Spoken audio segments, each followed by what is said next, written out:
नमस्कार। ज्योतिष शास्त्र में श्रद्धा और विश्वास रखने वाले सभी जातकों का पारलौकिक जगत चैनल में बहुत बहुत स्वागत है। आप लोगों से एक अनुरोध करना चाहूँगा। मैंने अपना व्हाट्सएप नंबर तो आपको शेयर कर दिया है, लेकिन आप स्वयं समझें कि 24 घंटे भी नहीं बीते हैं और लगभग 400 प्रश्न प्राप्त हो चुके हैं, तो आपको इंतज़ार तो करना ही होगा। संभव नहीं है कि इतनी जल्दी आपके प्रश्नों के उत्तर दे दिए जाएं। प्रयास करूंगा जो महत्वपूर्ण प्रश्न होंगे उनके उत्तर देने का, लेकिन उसके लिए आपको थोड़ा समय, हफ्ते 10 दिन का इंतज़ार तो करना ही पड़ेगा। चलिए अब बात करते हैं आज की वीडियो के बारे में। आज के वीडियो में हम बात करेंगे वृषभ राशि के जातकों की कुंडली में दिसंबर 2022 में अलग अलग डेट्स पर बनने वाले गज केसरी राजयोग के बारे में। मैं आपको ये भी बताऊंगा कि ये राजयोग आपकी कुंडली में किन किन डेट्स पर और किन किन भावों में बन रहा है, ताकि आप उसी के अनुसार अपनी प्लानिंग कर सकें। पहले ये समझें कि गज केसरी राजयोग कुंडली में बनता कैसे है। गज केसरी राजयोग कुंडली में देवगुरु और चंद्रमा की युति या दृष्टि संबंध से बनता है। इसके अलावा चंद्रमा पर बुध और शुक्र की दृष्टि पड़ने से भी ये राजयोग बनता है। बहुत से दर्शकों ने ये जानना चाहा है कि इतने अल्प समय के लिए, मात्र 54 घंटे के लिए, 2.25 दिन के लिए ये राजयोग बनता है, तो इससे क्या होगा। तो आप ये बात अच्छे से समझ लीजिए कि किसी भी राजयोग का लाभ 2 दिन क्या 2 घंटे में मिल जाता है, अगर आपकी जन्म कुंडली में राजयोग बनाने वाला ग्रह मजबूत स्थिति में हो या आपके जीवन में उस ग्रह की महादशा या अंतर्दशा गतिमान हो। ये राजयोग इतना श्रेष्ठ होता है कि इस राजयोग के दौरान किसी भी शुभ कार्य की शुरुआत की जाए, जैसे आपको कोई प्रॉपर्टी खरीदनी हो, शेयर या गोल्ड में निवेश करना हो, मकान बनवाना हो, वाहन खरीदना हो, किसी जॉब के लिए अप्लाई करना हो, किसी सरकारी योजना से लाभ के लिए आवेदन करना हो, शादी ब्याह के रिश्ते तय करने हो, विदेश जाना हो, नए व्यापार व्यवसाय की शुरुआत करनी हो, यात्रा देशाटन पर जाना हो, कोई धार्मिक या मांगलिक आयोजन करना हो, अगर आप इस राजयोग के दौरान उस कार्य की शुरुआत करते हैं तो उसमें सफलता और लाभ के प्रबल योग हैं। यहाँ एक बात मैं आपको और भी समझा दूं कि अच्छे समय का इंतज़ार करने से बेहतर है वर्तमान को ही अच्छा बना लिया जाए। साथ ही जब भी आपके जीवन में शुभ समय आए, शुभ योग बने, तो उसका पूरा लाभ उठाएं। इसी उद्देश्य से ये वीडियो अपलोड कर रहा हूँ, ताकि आपको शुभ समय की, शुभ मुहूर्त की जानकारी हो सके, आप शुभ समय पर शुभ कार्यों की शुरुआत कर सकें और उसका पूरा लाभ उठा सकें। ये विश्लेषण आपकी चंद्र राशि के आधार पर किया जा रहा है और वीडियो के अंत में मैं आपको ग्रहों के उपाय भी बताऊंगा। तो यह है वृषभ राशि के जातकों की कुंडली। आपके लग्न के स्वामी शुक्र हैं, जो कि बुध के साथ कुंडली के अष्टम भाव में लक्ष्मी नारायण योग बना रहे हैं। देवगुरु का गोचर लाभ के भाव में है और शनि का गोचर भाग्य के भाव में है।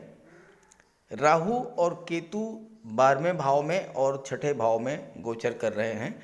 राहु और केतु मैंने सिर्फ इसलिए दर्शाए हैं ताकि आप ये देख सकें कि देवगुरु पर ना तो राहु की दृष्टि पड़ रही है और ना ही केतु की दृष्टि पड़ रही है।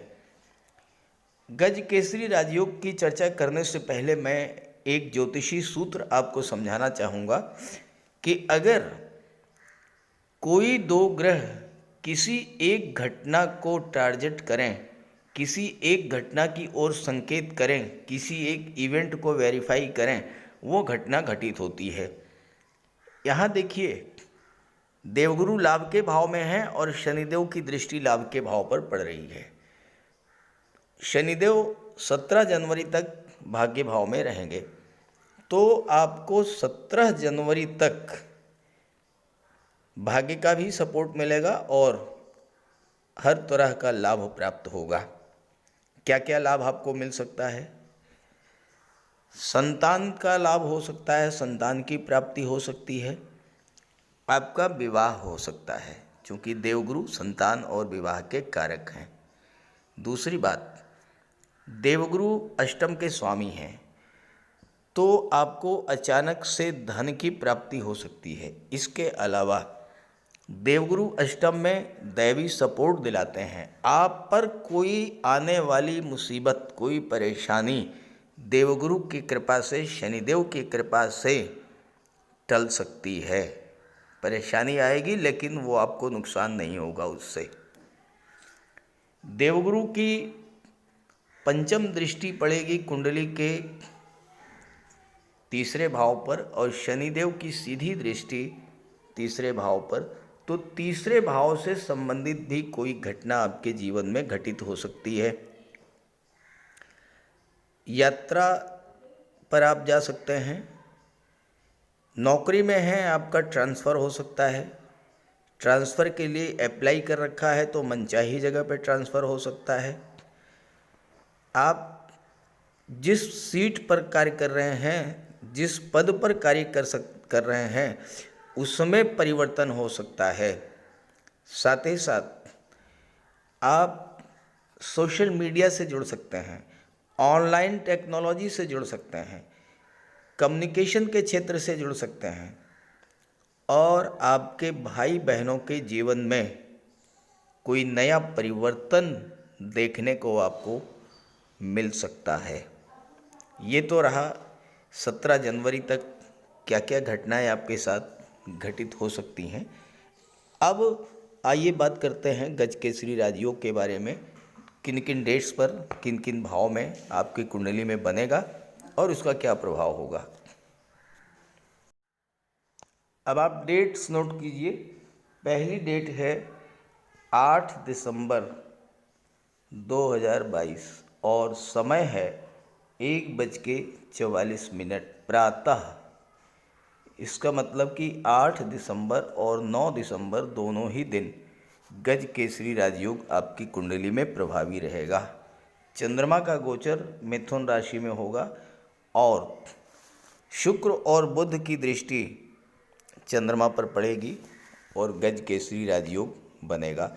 हालांकि शुक्र और बुध का गोचर अष्टम भाव में है तो गज केसरी राजयोग थोड़ा कम प्रभावी होगा, लेकिन शुक्र और बुध या गुरु ऐसे ग्रह हैं जो कि अष्टम भाव में भी अपना शुभत्व नहीं छोड़ते हैं, शुभ फल अपना देते हैं। दूसरा भाव होता है लाभ का भाव और जब यहाँ पर गज केसरी राजयोग, दूसरा भाव होता है धन का भाव और जब यहाँ पर गज केसरी राजयोग बनेगा तो आपका मन ज़्यादा से ज़्यादा धन संचय की ओर प्रवृत्त होगा। चंद्रमा आपका मन है, शुक्र हैं धन के कारक, बुध हैं बुद्धि के कारक, तो आपके स्वभाव में, सोच में एक बदलाव आएगा। आप गोल्ड में, शेयर में, प्रॉपर्टी में निवेश कर सकते हैं। दूसरा भाव परिवार का होता है। परिवार में प्रेम और सौहार्द बढ़ेगा।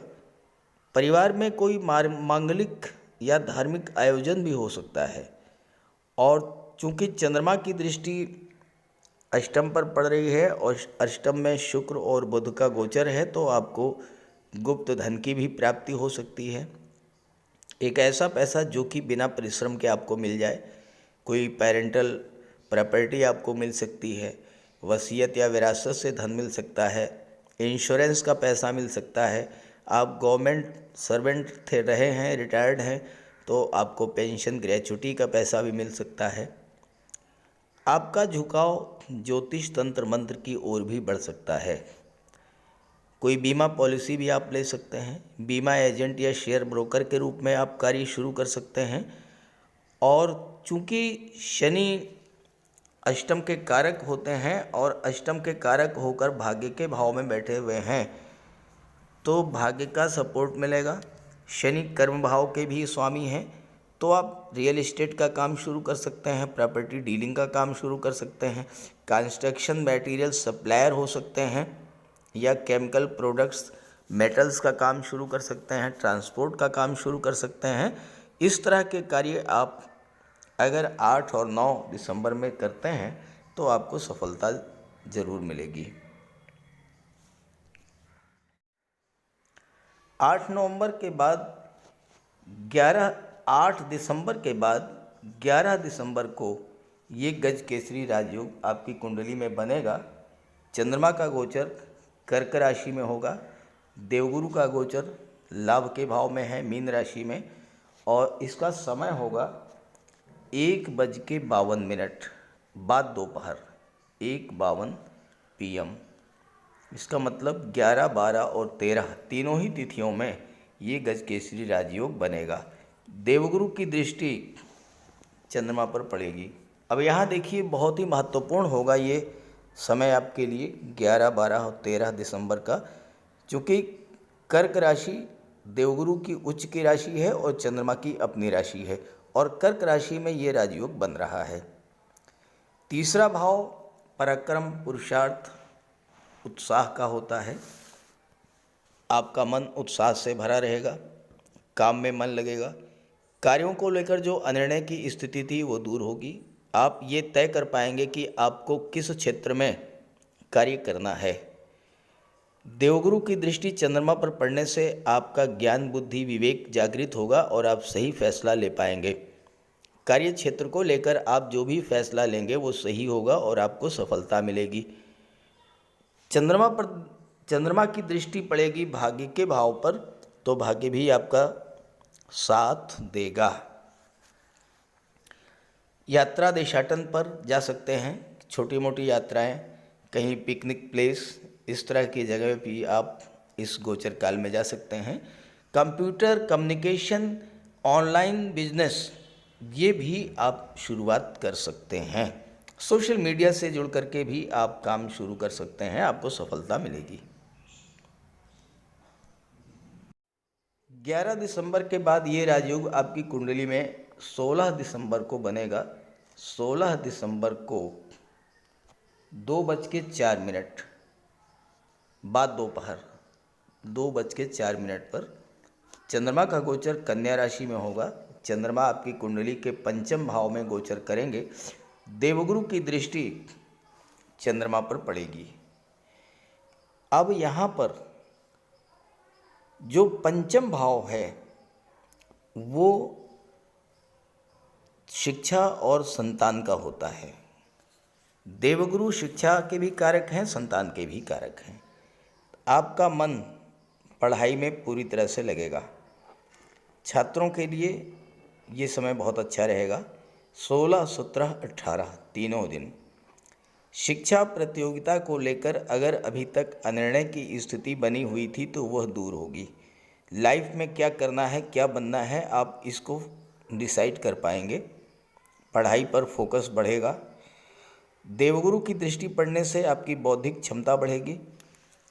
चूँकि पंचम के स्वामी बुध हैं जो कि बुद्धि के कारक हैं, आपके इंटेलिजेंस पावर, मेमोरी पावर को भी बूस्टअप करेंगे। और साथ ही साथ पंचम भाव में देवगुरु अति विशिष्ट कारक होते हैं, तो कैरियर को लेकर किए जा रहे प्रयासों में आपको सफलता मिलेगी। संतान की तरफ से भी कोई आपको अच्छी खबर मिल सकती है। और देवगुरु भाग्य के भी कारक होते हैं, तो भाग्य भी साथ देगा। शनि की दृष्टि देवगुरु पर पड़ रही है, शनि भाग्य भाव में बैठे हैं, तो भाग्य भी सपोर्ट मिलेगा। संतान के लिए कुछ करना चाहते थे तो वो भी आप कर सकेंगे। किसी अच्छे इंस्टीट्यूट में एडमिशन दिला सकते हैं, हायर एजुकेशन के लिए विदेश जा भेज सकते हैं, इस तरह से। और चंद्रमा की दृष्टि लाभ के भाव पर पड़ने से धन का भी लाभ होगा। अगली डेट है 20 दिसंबर। 20 दिसंबर को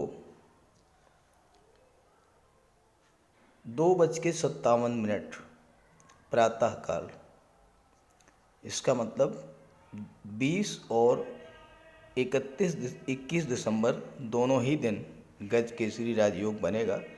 चंद्रमा का गोचर वृश्चिक राशि में होगा, कुंडली के सप्तम भाव में, और देवगुरु की नवम दृष्टि चंद्रमा पर पड़ेगी, तो गज केसरी राजयोग बन गया। ये समय जो है ये आपके दाम्पत्य सुखों के लिए, लव रिलेशंस के लिए, विवाह के लिए, वैवाहिक संबंधों को तय करने के लिए बहुत ही अच्छा रहेगा, शुभ मुहूर्त रहेगा। चंद्रमा अत्यंत शांत, सौम्य और शीतल ग्रह हैं। देवगुरु भी अत्यंत शुभ ग्रह हैं। आपका मन शांत रहेगा, मन में अच्छे विचार आएंगे।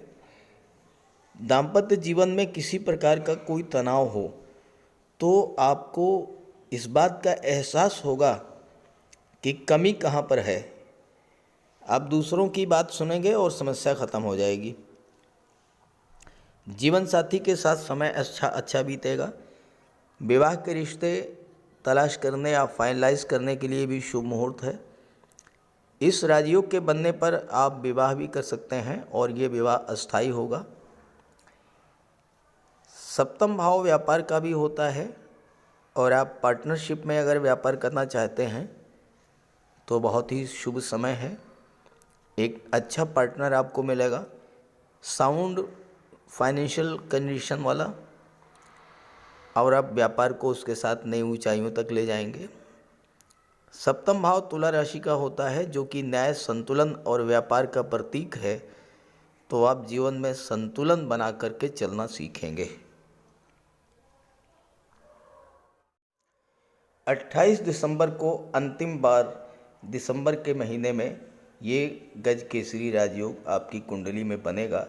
समय होगा प्रातः 5:55 और इस तरह से 28 और 29 दोनों ही दिन ये गज केसरी राजयोग आपकी कुंडली में प्रभावी होगा। चंद्रमा का गोचर मीन राशि में होगा। लाभ के भाव में देवगुरु के साथ चंद्रमा की युति बनेगी और इसका वही प्रभाव होगा जो कि मैंने आपको शुरू में बताया है, उसको रिपीट नहीं करूँगा। अब यहाँ एक बात आपको समझाना चाहूँगा। आपके जीवन में आप पहले नेट से अपनी जन्म कुंडली को डाउनलोड कीजिए, उसमें देखिए ग्रहों का अंश बल। जिन ग्रहों का अंश बल 12 डिग्री से और 18 डिग्री के बीच है वो तो मजबूत स्थिति में है, लेकिन जो ग्रह जिनका अंश बल 12 डिग्री से कम है या 18 डिग्री से ज़्यादा है वो धीरे धीरे कमज़ोर होने की स्थिति में बढ़ रहे हैं।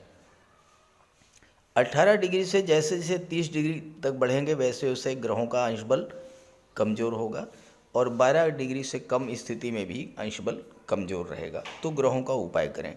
दूसरी बात, आपके जीवन में जिस भी ग्रह की महादशा या अंतर्दशा गतिमान हो उसका उपाय जरूर करें। तो चलिए बात कर लेते हैं उपायों पर। किसी भी जातक की कुंडली में बनने वाले राजयोगों का संपूर्ण लाभ उसे तब मिल पाता है जब राजयोग बनाने वाले ग्रह कुंडली में मजबूत स्थिति में हों। और ज्योतिष शास्त्र में ग्रहों को बल प्रदान करने के लिए उपायों की व्यवस्था की गई है। तो अगर आपकी जन्म कुंडली में राजयोग बनाने वाले ग्रह कमज़ोर स्थिति में हैं, अंश बल से कमज़ोर हैं, तो ग्रहों का उपाय ज़रूर कीजिए। इससे ग्रहों को बल प्राप्त होगा और आपको राजयोग का संपूर्ण लाभ प्राप्त हो पाएगा। सबसे पहले मंगल की बात करते हैं। इसके लिए बजरंगबली की उपासना कीजिए, हनुमान जी की आराधना कीजिए, हनुमान चालीसा का पाठ कीजिए, हनुमान जी के मंदिर में जाकर के उनके चरणों में बैठिए और उनके चरणों का सिंदूर अपने मस्तक पर धारण कीजिए। मंगलवार के दिन स्नान के बाद लाल वस्त्र धारण कीजिए, मंगलवार का व्रत रखिए। हनुमान जी को सिंदूर में चमेली का तेल मिला करके अर्पित करें। हनुमान जी को चोला चढ़ाएं और मूंगा धारण कर सकते हैं, लेकिन किसी योग्य ज्योतिषी से परामर्श लेकर। और मंगलवार के दिन लाल वस्त्र, गेहूं, गुड़ और तांबे का दान करने से भी मंगल को बल प्राप्त होता है। जहाँ तक देवगुरु की बात है, देवगुरु बृहस्पति को प्रसन्न करने के लिए गुरुवार का व्रत रखिए। 5 गुरुवार, 11 या 43 गुरुवार का व्रत रखें। घर में केले का एक वृक्ष लगा लें और उसकी सेवा करें। स्नान करते समय पानी में हल्दी या केसर मिलाकर स्नान करें और हल्दी या केसर का तिलक लगाएं। भूल करके भी गुरु, साधु, संतों का, माता पिता का अपमान ना करें। माता पिता, गुरु और वृद्धों का सम्मान करें, उनकी सेवा करें और उनका आशीर्वाद प्राप्त करें। तोते को चने की दाल खिलाएं, इससे बुध और गुरु दोनों प्रसन्न होते हैं। पुखराज भी धारण कर सकते हैं गुरुवार के दिन, लेकिन योग्य ज्योतिषी का परामर्श लेकर ही कोई रत्न धारण करें। ज़्यादा बेहतर ये है कि हल्दी की एक गांठ पीले वस्त्र में बांधकर अपने बाजू में बांध लीजिए और पीले रंग के वस्त्रों का ज़्यादा प्रयोग कीजिए। चादर, तकिए, गिलाफ ये सब पीले रंग के रखिए, पर्दे। शुक्र को बल प्राप्त हो, इसके लिए माता लक्ष्मी की उपासना कीजिए और 21 या 31 शुक्रवार को व्रत रखें। शुक्रवार के दिन सफ़ेद रंग के वस्त्र, चीनी, चावल, दूध और दही, घी से बने पदार्थों का सेवन करें। और शुक्रवार के दिन सफ़ेद वस्त्र, चावल, चीनी, घी, श्रृंगार सामग्री, कपूर, मिश्री और दही, इन सब चीज़ों का यथाशक्ति दान करें।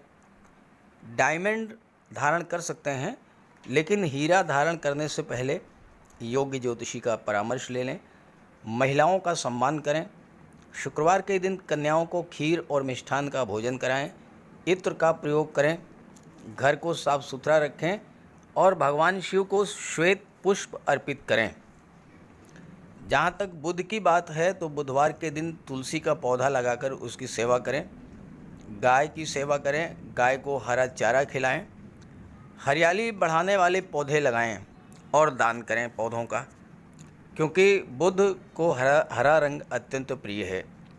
बुधवार को घर के मेन डोर पर पंच पल्लव का तोरण लगा दें और किन्नर को दान देकर उसका आशीर्वाद प्राप्त करें। देवी दुर्गा के मंदिर में हरे रंग की चूड़ियाँ दान करें। गणेश जी की उपासना करें और साबुत हरी मूंग हरे कपड़े में बांधकर अर्पित करें। बुधवार के दिन हरे रंग के रुमाल, मोजे और टाई का प्रयोग करें। ओम बुम बुधाय नमः इसका एक माला जाप करें। पन्ना धारण कर सकते हैं, लेकिन परामर्श के बाद किसी योग्य ज्योतिषी से। और ना तो झूठ बोलें और ना ही किसी को अपशब्द कहें। जहाँ तक शनिदेव की बात है तो कम से कम 19 और ज़्यादा से ज़्यादा 51 शनिवार का व्रत रखें। पीपल के वृक्ष के नीचे सरसों के तेल का दीपक जलाएं शनिवार के दिन। शनिवार के दिन एक प्याले में, एक कटोरी में सरसों का तेल लेकर के उसमें अपना चेहरा देखिए और फिर उस तेल को दान कर दीजिए। उड़द से बनी पंजीरी, पकौड़ा, चीला, बड़ा, इन सब का सेवन करिए। सरसों के तेल में बने भोज्य पदार्थों का सेवन कीजिए। शनिवार के दिन कंबल, जूता, चप्पल, लोहा, काला तिल, काला उड़द, काले वस्त्र और जटा वाले नारियल दान दें। नीलम धारण कर सकते हैं, लेकिन नीलम धारण करना किसी योग्य ज्योतिषी से परामर्श लेकर धारण करें, क्योंकि नीलम रंग से राजा भी बना देता है और कभी कभी अगर नीलम आपके लिए शुभ नहीं हुआ तो राजा से रंक भी बना देता है। इसलिए नीलम का प्रयोग बहुत सोच समझ कर करें। ज़्यादा बेहतर ये है कि आप गरीबों की हेल्प करें। कोई भी गरीब, लाचार, असहाय, दिव्यांग व्यक्ति आपके पास आता है, मदद कीजिए यथासंभव और किसी भी गरीब व्यक्ति को कष्ट ना दें। साथ ही साथ ऐसे कार्य ना करें जो कि शनिदेव को पसंद नहीं है। शनिदेव को छल, कपट, झूठ, फरेब, बेईमानी, आलस्य ये सब पसंद नहीं है, तो ऐसे कार्य मत कीजिए। और शनिदेव को अनुशासन, परिश्रम, मेहनत, ईमानदारी और सच्चाई ये पसंद है, तो ये आप अपने अंदर इन गुणों को विकसित करें, शनिदेव प्रसन्न होंगे। तो उपाय ज़रूर कीजिएगा, इससे आपको लाभ होगा। नमस्कार।